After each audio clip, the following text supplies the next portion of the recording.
Boa noite. Boa noite. Lula toma posse para um inédito terceiro mandato como presidente da República. Preço da cesta básica recua em dezembro, mas acumula alta de 12% ao ano. Capital se prepara para cumprir a lei que proíbe arquitetura hostil nas cidades. Recorde de temperatura. As preocupações com a saúde em meio à onda de calor que atinge Porto Alegre. Levantamento mostra queda no número de roubos no centro de Porto Alegre. E o aumento de 19% na compra dos materiais escolares preocupa famílias no início do ano letivo.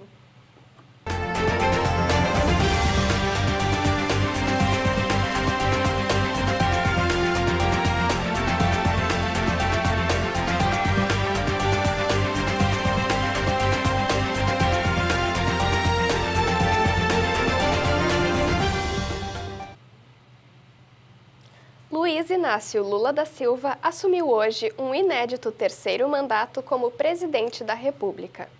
Após o tradicional desfile pela esplanada dos ministérios, Lula discursou no Congresso Nacional. Ele fez críticas ao teto de gastos e se comprometeu a recompor os orçamentos de saúde e educação. Em seguida, Lula subiu a rampa do Palácio do Planalto. Ele estava acompanhado da primeira-dama Janja e de 8 pessoas que representavam a diversidade do povo brasileiro. O vice Geraldo Alckmin e a esposa Lu Alckmin também participaram do ato. Para o público que assistia à cerimônia na Praça dos Três Poderes, Lula pediu união e disse que governará para todas e todos os brasileiros. O agora presidente se emocionou ao falar sobre a fome e reforçou o compromisso de combater as desigualdades. O ex-presidente Jair Bolsonaro não compareceu porque estava nos Estados Unidos. A faixa foi entregue por Aline Souza, catadora, que entregou a faixa a Luiz Inácio Lula da Silva. O preço da cesta básica em Porto Alegre caiu 2% em dezembro na comparação com o mês anterior. Apesar dessa queda, o acumulado no ano foi um aumento de 12%. O que manteve a cesta da capital entre as mais caras do país. Os números divulgados ontem pelo DIEESE, Departamento Intersindical de Estatística e Estudos Econômicos, mostraram uma leve aliviada para o bolso dos consumidores de Porto Alegre. O preço da cesta básica baixou de R$ 781 em novembro para R$ 765 em dezembro, uma redução de R$ 16, pouco mais de 2%. Essa queda não foi suficiente para conter a alta acumulada no ano. Na comparação com dezembro de 2021, o aumento dos preços dos itens da cesta foi de R$ 81, ou 12%. A taxa é 2 vezes maior que a inflação geral medida pelo IBGE no mesmo período, que ficou em 5,9%. Ao longo de todo o ano, a cidade permaneceu tendo uma das 5 cestas mais caras da pesquisa. Mas é na hora do supermercado que esses números se transformam em uma difícil realidade. Aqui, o consumidor precisa se virar para fazer o mesmo dinheiro de antes valer mais. É aí que proteínas mais caras, como a carne bovina, por exemplo, deixam o carrinho para abrir espaço para outras proteínas mais baratas, como o ovo ou a carne de frango. E não é só a carne. As verduras e legumes também passaram a ser escolhidos a dedo na hora das compras. Verdura, a gente tá comprando a rúcula, que ainda tá barato, infelizmente, né? Tomate, essas coisas assim, de vez em quando tá barato, porque subiu um absurdo. Não, e a gente trocou totalmente. A nossa dieta, hoje em dia, é outra.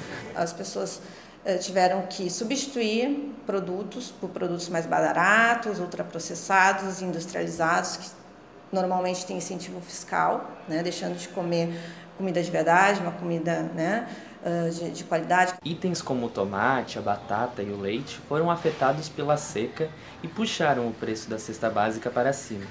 Já a desvalorização do real frente ao dólar nos últimos anos favoreceu a exportação de carne e soja, o que acabou encarecendo esses produtos no Brasil. Nesses últimos anos, aí, principalmente depois da pandemia, nós tivemos uma alta dos alimentos muito acima da inflação, né, e que retirou poder de compra, né, trouxe essa piora das condições de vida, aumentando a miséria, a desigualdade. Para este especialista em economia regional, Porto Alegre tem particularidades que ajudam a explicar o histórico de preços altos. Apesar de todo o dinamismo industrial gaúcho, apesar de todo o dinamismo industrial no entorno da região metropolitana de Porto Alegre, na própria região metropolitana, ainda assim muitos produtos vêm de fora. E aí o custo de transporte acaba sendo algo relevante, né? Além da distância dos grandes centros de produção, os impostos historicamente altos no estado contribuem para os preços mais elevados. Você vai notar que um custo importante dos produtos é ligado aos tributos, sobretudo o ICMS, no caso da cesta básica, que incide sobre produtos de higiene, incide sobre energia, incide sobre alimentos preparados, não preparados, então é um peso bastante forte, sobretudo para as famílias mais carentes. Comerciantes locais de diferentes segmentos estão aderindo ao e-commerce para oferecer mais praticidade aos consumidores. Peter Dullius decidiu entrar no e-commerce por volta de 2012. Dono há 31 anos de uma loja focada em livros de edições antigas ou esgotadas, vende seus produtos por meio de uma plataforma especializada em livros. Uma necessidade, né, porque é um mercado que tu não pode desprezar, né, ele representa 10, 20% das suas vendas hoje em dia, né, e pode ir a mais, né, as pessoas vão cada vez menos a lojas, né. Já nessa loja focada em cosméticos e acessórios, a opção foi por um catálogo virtual, que direciona os clientes para o WhatsApp do estabelecimento no momento de finalizar a compra. São perfis diferentes, assim. Tem gente que até não se sente mais à vontade em comprar em site, gosta de pegar o produto na mão, de ver o produto, de já sair com o produto na mão. E eu acho que o público é um público mais jovem, assim, que a gente tem no nosso e-commerce, né? Um público mais jovem. A livraria em que o Ederson é sócio fez o caminho oposto. Iniciou no ambiente virtual e abriu loja física depois. A loja virtual acabou sendo mais acessível no início para a gente começar o trabalho, começar a trabalhar com livros mesmo. Mas a gente queria que as pessoas tivessem essa experiência de espaço dentro da livraria, de folhear os livros, de encontrar algo inesperado, que é isso que uma loja física proporciona. Os 3 comerciantes fazem parte de uma tendência que vem crescendo no Brasil e se reflete em Porto Alegre.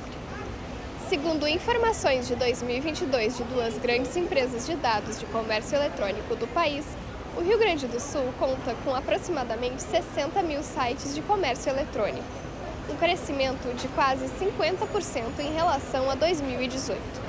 O conceito hoje de loja física e loja digital, como e-commerce, ele está muito defasado. Por quê? Não se tem mais como um negócio existir só no ambiente físico ou só no ambiente digital. É importantíssimo que as 2 plataformas estejam fundidas e complementares, uma ajudando a outra a fazer o principal negócio do varejo, que é vender. Com essas mudanças, os centros comerciais passam a ter uma menor circulação de pessoas, já que muitos consumidores pesquisam preços e características dos produtos nos meios digitais, e só depois vão fazer a compra na loja onde encontraram as melhores condições. Todos os tipos de comércio são adaptáveis a fazer o e-commerce, eu vejo hoje na nossa atualidade, e eu acho que com essa questão de meios de pagamentos cada vez mais digitalizados, né, aplicativos e tal, isso cada vez vai aumentar mais ainda, e que eu acho que para a sociedade, para o consumidor final, é uma grande vantagem. Eu não preciso sair de casa, me deslocar. Segundo, porque eu acho que eu tenho mais acesso a mais produtos, porque quando eu vou na loja física eu só tenho acesso àquilo que está do estoque da loja física. Para quem vende, as possibilidades também aumentam. O público online, você atinge, por exemplo, um lugar no interior onde não passa nem ônibus. Ele consegue comprar um livro em Porto Alegre, que ele nunca iria conseguir se não fosse pela venda online. A venda online, ela coloca todo mundo dentro da livraria.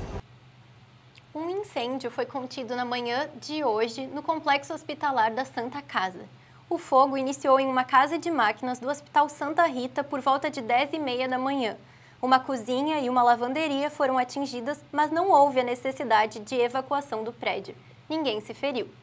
À tarde, as diretorias do Sindsaúde RS e do CIMERS fizeram uma visita técnica ao local para entender mais sobre o incêndio. E no próximo bloco você confere. Congresso derruba veto de Bolsonaro para a lei Padre Júlio Lancelotti, que proíbe a arquitetura hostil no país. Recordes de temperatura afetam a rotina e a saúde dos porto-alegrenses. E ainda hoje, um ônibus realiza testes rápidos e gratuitos para as ISTs em Porto Alegre.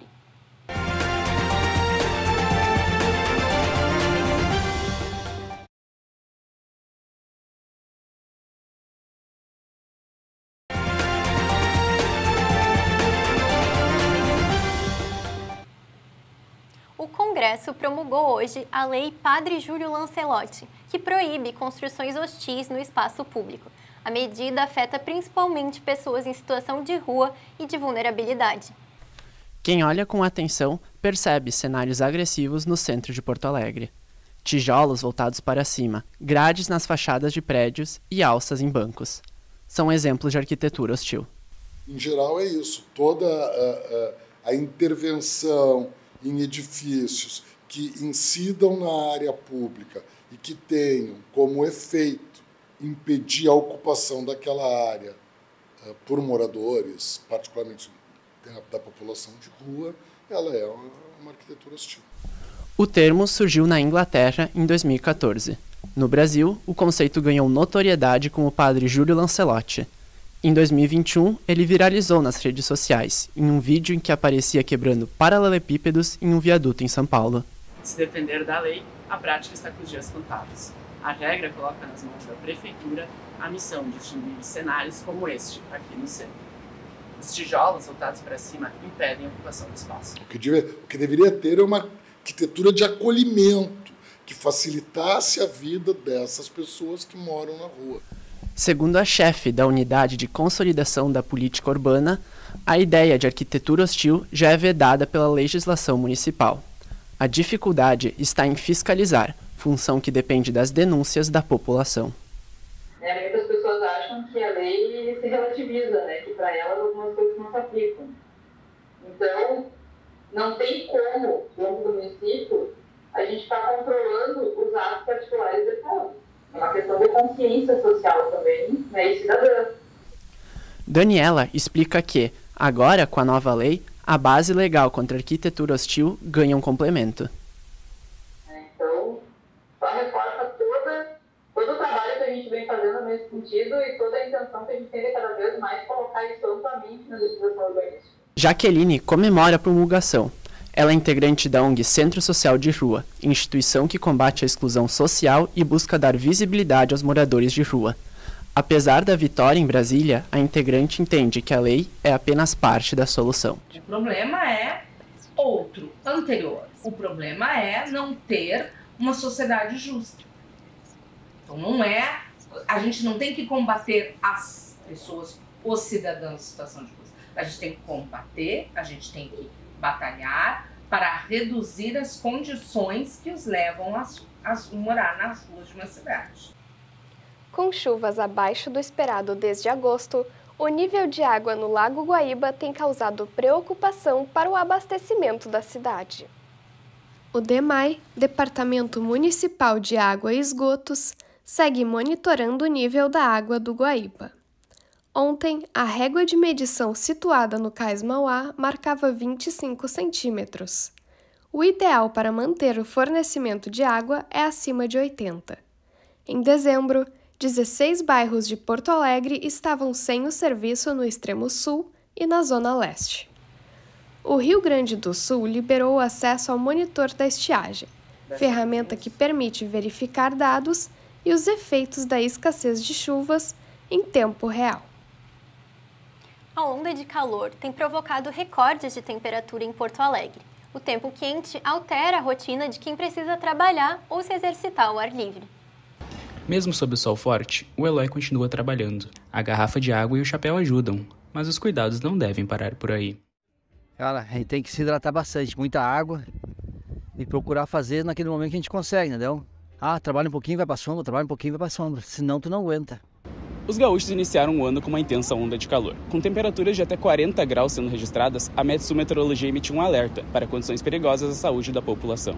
Mal-estar, tontura, às vezes falta de apetite, a pessoa pode não identificar que está com sede e isso acabar gerando uma piora do quadro. É importante se manter hidratado, pelo menos 1,5 litro por dia ou mais. A exposição em excesso à radiação solar é nociva para a saúde humana.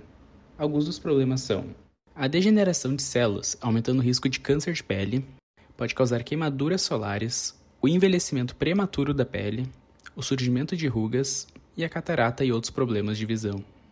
Usa filtro solar, bloqueador solar. E fora isso, usa roupa adequada, roupa dessas UV-Line, roupa com proteção contra o ultravioleta. Fazer várias coisas, não se basear só numa coisa, porque o filtro solar, no dia quente, o suor transpira e leva ele junto, aí fica assim. A preocupação de que o calor possa piorar a saúde da população é grande, a ponto de mudar a rotina da população mais atenta. É o caso de Norma e Maria, mãe e filha com histórico de câncer de pele. As duas suspenderam suas caminhadas à tarde para se proteger da alta temperatura. Sim, eu evito sair no sol. Se saio, só sendo muito necessário. Eu não, já evito porque eu não quero ter mais problemas assim. Estou proibida de ir no sol, que pode acontecer de voltar de novo. Evitar ficar no sol direto, principalmente nos horários de pico, que também isso pode gerar uma insolação, que também é um outro problema de saúde agravado num contexto de calor extremo. Mas se manter hidratado certamente seria a orientação que mais poderia ter impacto para evitar esse tipo de agravo. Dados do Instituto Nacional do Câncer prevêem um aumento nos diagnósticos de câncer de pele em 2023. A doença deve atingir cerca de 220 mil brasileiros neste ano.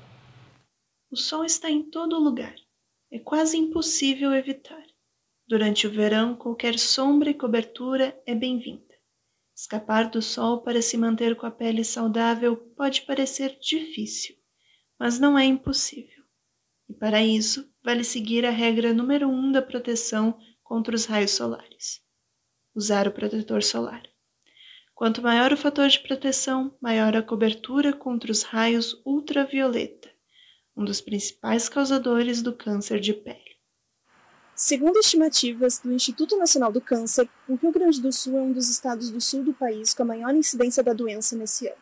Os números são calculados pelo INCA a cada 3 anos, com base em registros de incidência e mortalidade. A dermatologista Juliana Nogueira explica que os cânceres de pele são divididos em 2 grandes grupos, os carcinomas e o melanoma, e alerta que encontrar a doença cedo aumenta tanto a possibilidade de cura como também as opções de tratamento. Então a gente costuma dividir os cânceres de pele em 2 grandes grupos, os carcinomas e o melanoma. Tá? O carcinoma tem 2 subtipos, né? O carcinoma basocelular, principalmente, e o carcinoma espinocelular. Eles são os cânceres mais comuns de pele e que raramente acabam dando maiores problemas de saúde. Né? Então a gente geralmente fecha um diagnóstico mais precoce e consegue resolver só com a cirurgia. Né? Eles não acabam não dando metástase, né? Não espalhando para cérebro, rim, né? As complicações mais graves dos cânceres. Né? O pessoal, a gente fala a palavra câncer, já associa direto com metástase. Né? Já o melanoma ele é um câncer um pouco mais raro, mas ele tem essa peculiaridade de ser mais agressivo. Né? Também com o diagnóstico precoce a gente consegue uma cura em 90% dos casos, mas ele requer um diagnóstico realmente precoce para que a gente fale em cura do paciente. Né? Juliana explica que o ideal é sempre visitar um dermatologista quando se percebe alguma mancha ou sinal. Acho que, de uma forma geral, eu diria feridinhas que não cicatrizam, lesões vermelhas que estão sempre ali, acho que sempre rosinhas, né? Vale a pena dar uma avaliada. E sinais muito escuros na pele ou que tenham sofrido alguma modificação. As projeções de novos casos de câncer de pele do tipo não melanoma apontam que o estado está atrás apenas de São Paulo, Minas Gerais e Rio de Janeiro. Nas estimativas sobre o melanoma, São Paulo, Santa Catarina e Minas Gerais aparecem à frente do Rio Grande do Sul. A psicóloga Fernanda Pupi lembra que a pele é nosso maior órgão e traz uma alta visibilidade, o que afeta nossa autoestima e saúde mental. E por isso pode ser surpreendente ao paciente descobrir um câncer de pele. Autocuidado é tudo, né? Pratique o autocuidado. Faça atividade física, aprenda a olhar para os sintomas, né, que se apresentam, olhar para o seu corpo. Tudo isso, o estilo de vida vai ajudar muito a que a gente possa nem desenvolver um adoecimento. E no câncer de pele, né, já é sabido, né? Procure não se expor ao sol, né, em horários indevidos, use chapéu, não é só boné, porque boné deixa as orelhinhas de fora, procure usar chapéu de abas largas e no verão usar protetor solar.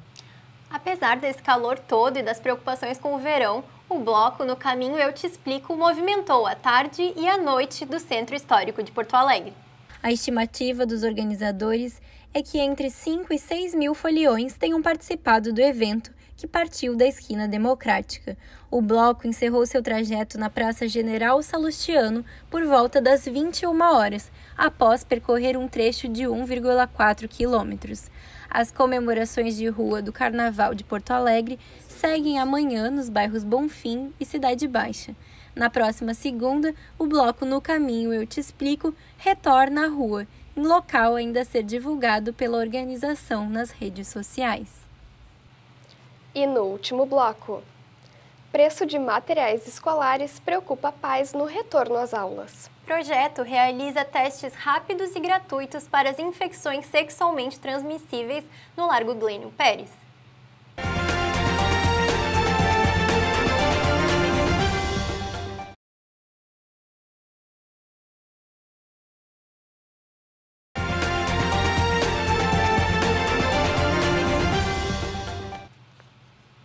O centro é uma das regiões com maior ocorrência de roubos em Porto Alegre.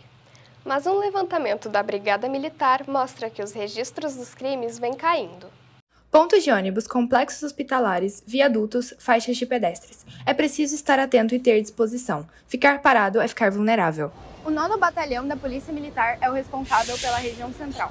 No centro histórico, há a maior incidência de assaltos a pedestres. Esse é o maior índice em todo o estado gaúcho.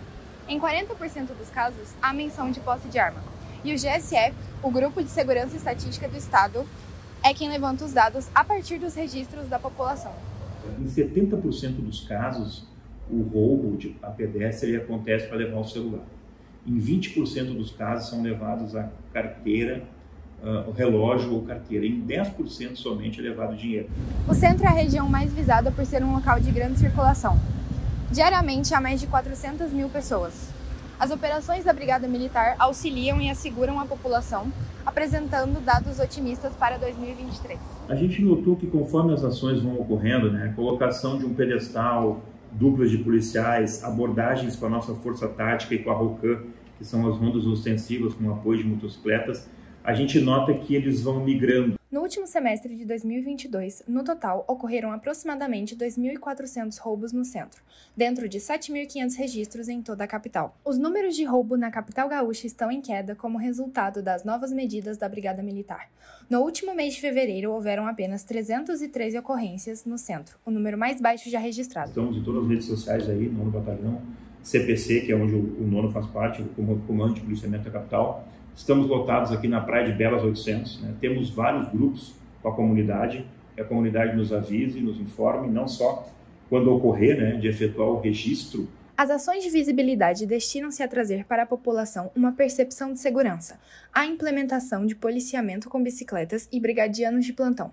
Já operações como a Transporte Seguro garantem que haja vigilância nos ônibus e na rodoviária. Então, toda e qualquer ocorrência, ela deve ser registrada para que nós tenhamos onde ocorreu, como ocorreu, quem fez, para que a gente possa tomar as medidas necessárias. Após 3 anos sem procissão, milhares de fiéis voltaram às ruas para celebrar o Dia da Padroeira da capital. A tradicional procissão de Nossa Senhora dos Navegantes voltou a acontecer na manhã deste domingo em Porto Alegre. cerca de 40 mil fiéis saíram da Igreja do Rosário, no centro, onde estava a Santa, e caminharam até a Igreja dos Navegantes. Dentro do santuário, os devotos acompanharam as missas ao longo do dia, entregaram flores e puderam depositar seus pedidos em um pequeno barco de madeira dentro da igreja. O dia também celebra Iemanjá, orixá rainha dos mares para as religiões afro-brasileiras. Para muitas famílias, o início do ano já vem com um gasto extra: a compra do material escolar. O aumento de 19% nos preços de itens de papelaria pesa no orçamento de pais e responsáveis. O dado é do Procon de Porto Alegre. A volta às aulas se aproxima e é hora de comprar os materiais escolares. Esse momento é uma mistura de sentimentos. Por um lado, crianças e adolescentes felizes com o novo ano letivo, do outro, pais e responsáveis preocupados com os gastos.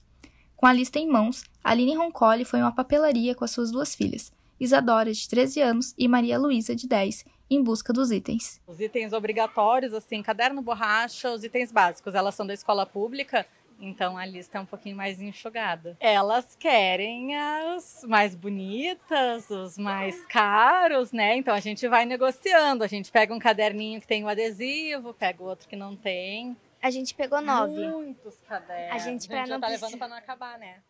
Mochila, pasta plástica e caderno estão entre os itens que mais tiveram alta neste início de 2023. De acordo com o levantamento realizado pelo Procon de Porto Alegre, houve um aumento de 19% dos materiais escolares em relação ao ano passado. Em alguns produtos, a variação passa de 200% em diferentes estabelecimentos da capital. No caso das mochilas tradicionais, essa variação chega a 776%. Na prática, o preço mais barato para o item foi de R$ 39,90 e o mais caro de R$ 349. Muitos itens de material escolar são importados. Talvez cadernos, essa coisa que a gente produz aqui, mas mochila e itens assim mais específicos, muitos deles são importados. Então, a questão da nossa moeda está bastante desvalorizada, né? O dólar está bastante alto, isso influencia também então, na questão dos preços. A gente tem um risco, olhando para o cenário internacional, da guerra lá da Rússia e da Ucrânia, né? Que, enfim, afeta a importação de produtos desses, principalmente da Rússia, né? Afeta a questão de transporte. Para ajudar pais e responsáveis na ida às compras, a especialista explica que é necessário ficar atento às promoções de compras múltiplas e optar por produtos nacionais. Olhar para produtos nacionais, né, já que essa questão de produtos internacionais tem bastante efeito do câmbio, então torna eles mais caros. Os pais poderiam também se reunir para comprar em atacado, às vezes comprar em atacado é mais barato, né? Então, se vários pais da mesma turma eles se reúnem, conseguem comprar cadernos, coisas em atacado, conseguem um desconto também. A volta às aulas acontece em datas diferentes para os alunos da rede municipal de Porto Alegre. Amanhã é a vez dos alunos do ensino infantil voltarem às aulas. Já o ensino médio e o fundamental retornam apenas daqui 2 semanas. São cerca de 80 mil alunos matriculados em 98 instituições de ensino da Prefeitura e 217 escolas conveniadas. Porto Alegre tem hoje 120 casos de sífilis a cada 100 mil habitantes. O alto índice torna a capital um dos lugares de maior transmissão da doença no país. Um projeto do Hospital Moinhos de Vento e do SUS tem tentado mudar esse cenário através do diagnóstico e da prevenção. Um ônibus colorido chama a atenção de quem passa no Largo Glênio Pérez, no centro de Porto Alegre. Ali funciona o Projeto Sim, uma iniciativa do SUS e do Hospital Moinhos de Vento que realiza todos os dias testes rápidos de HIV, sífilis, hepatite B e C. 20 minutos. Esse é o tempo que leva para ser atendido, testado e receber o resultado de um teste rápido de STs. As infecções sexualmente transmissíveis. O local fica no centro histórico, em um dos pontos turísticos e de maior fácil acesso do centro, que é o mercado público. Porto Alegre é uma das capitais com maior índice de sífilis no Brasil. E para outras ISTs, como a HIV, Porto Alegre também tem o maior índice de mortes, que é quase 5 vezes maior do que o nacional. O estudante Henrique Noal, de 21 anos, estava passando para pegar o ônibus quando decidiu parar e fazer o teste. Tava caminhando aqui pelo centro com uma amiga minha e a gente viu aqui o ônibus e a gente decidiu dar uma parada pra fazer o teste mesmo. Minha primeira vez que eu faço. E importante eu acho, só nunca fiz porque eu acho que eu não tinha a responsabilidade ainda, a maturidade dentro de mim pra fazer por conta de medo, nervoso, porque eventualmente jovens são irresponsáveis, né? O medo de testar e o possível julgamento social são os principais desafios para profissionais da saúde que trabalham com a prevenção de infecções sexualmente transmissíveis. Para o enfermeiro Emerson Silveira, o projeto de testagem em um lugar público, fora das unidades de saúde, ajuda nesta desconstrução. Hoje a gente tem discutido a importância que tem da gente falar de sexualidade e trazer isso como algo natural dentro da sociedade. Todo mundo que pratica sexo de alguma forma tem uma tendência a estar exposto. E o que a gente tem observado muito são as pessoas que, por exemplo, acham que estão casadas e estão protegidas, né? E hoje a gente sabe que não é assim que funciona. E também não tem idade para fazer um teste rápido. A auxiliar de limpeza Doralina Tormes, de 66 anos, trabalha no centro e veio até a unidade móvel cuidar da saúde. É a primeira vez que eu faço isso aí, não interessa a idade, né? 50, 60 anos, eu tô com 66. Eu acho importante fazer, né? Vai que eu tenho e não saiba. O ônibus funciona de segunda a sexta-feira, das 9 às 18 horas. Os testes são gratuitos e só podem ser feitos para as 4 ISTs juntas. Em caso de resultado positivo, o encaminhamento já é feito no local. Se negativo, a pessoa recebe um papel que confirma o resultado. Desde 2019, o projeto já fez 6.000 testes e pretende chegar a 10.000 ainda neste ano. O Jornal Central fica por aqui. Boa noite. Uma boa noite e um ótimo final de semana.